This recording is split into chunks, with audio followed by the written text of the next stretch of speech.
It's graduation day. I was very anxious.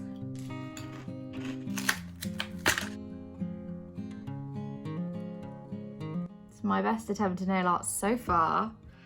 It's like to match the pink shoes. I haven't overthought any of this.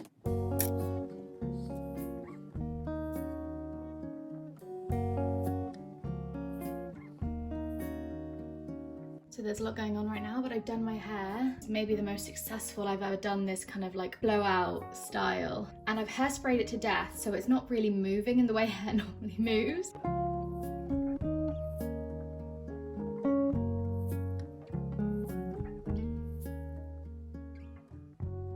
Once we were ready, we had a couple of photos in the garden. Then we picked up my hat and gown, which was surprisingly painless. I thought it was gonna be like a whole ordeal and really stressful, but it wasn't. It wasn't too anxiety inducing. It was just a little bit tricky to get like the collar thingy to sit right. Plus, I got my official graduation photos taken. So hopefully they're good because I paid so much money for them.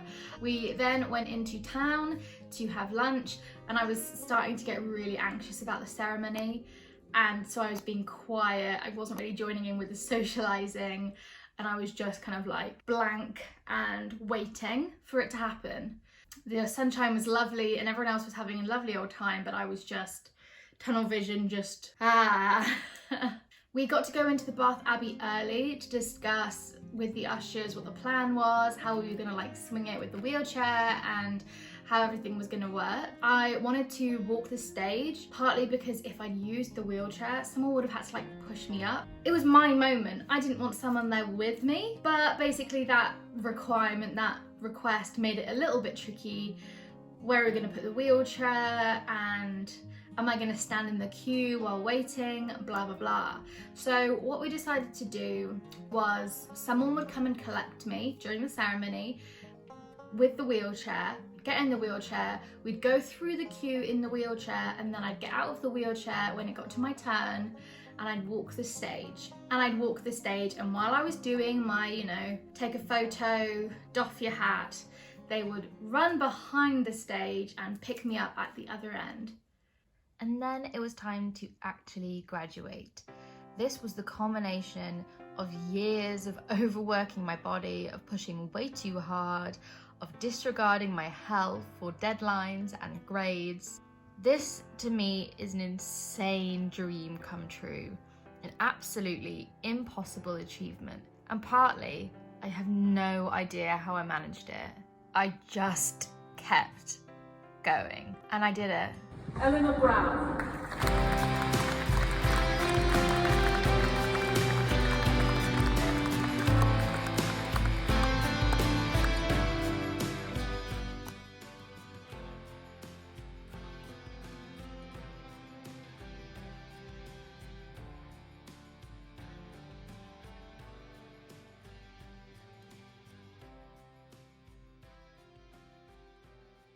It was really successful, even though I was really worried that it was all going to be a nightmare, that I was going to embarrass myself and do something awkward. I was kind of scared that I would trip and then everyone would be like, poor disabled girl, you know?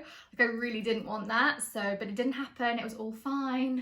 The end of the ceremony had the graduates walk out through the aisle, the central aisle of the Abbey, and that involved like a couple of steps off the stage, and I really wanted to be a part of it because it's like iconic. That included me clinging to my friend for dear life to go down these like couple of railingless steps. All steps should have railings, that's my hot take. Once it was over, I felt like a huge sense of relief. I started to feel unwell and tired, but there was no time for that because we needed the cute pictures. Okay. On the 4th beat. Do we take it off and throw it? This is great camera. On the 3rd count, say your hat up. 1, 2, 3, 4. Okay. Right, let's do it. Ready? Yeah. 1, 2, 3, 4. So after so much chaotic photography and an ill-advised trip to a different photo location, Oh, it's so billowy. where it suddenly rained, We ended up at the reception, squeezed into like a single marquee that was certainly not meant to fit everyone, but because it was raining, we all had to go like under the shelter. After some underwhelming speeches, of which I could see absolutely nothing because everyone was stood up and I was in the wheelchair, there was the whole iconic hat throwing thing for the whole cohort. And my friend convinced me to join in, even though I was like waning energy-wise by this point. I'd had enough, I didn't want to do it, and it was actually worth it. After this, I was seriously tired. I was getting grumpy and a bit snappy with people. I was no longer socializing. I was just kind of deadpan existing. So my dad went to return my cap and gown, and we had a quick stop at my house, and then we went out for dinner, which I was very excited about. I was starving by this point, and the dinner was amazing. And after that, I was done. Nothing left to do. It was an absolutely massive day, and I can't explain the relief I felt falling into bed that evening. I was dead. That was a lot. I am exhausted. My bones hurt. I can't even think what this day would have been like if I hadn't had the wheelchair.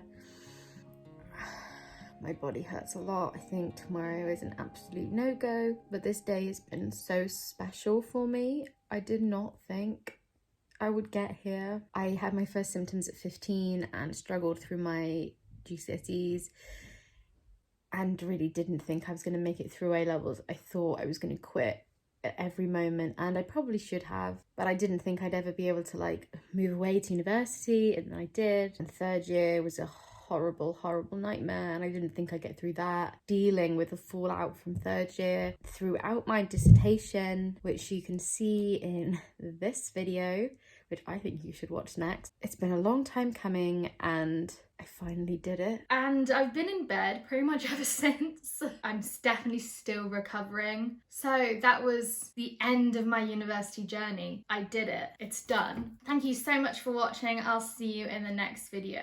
Bye!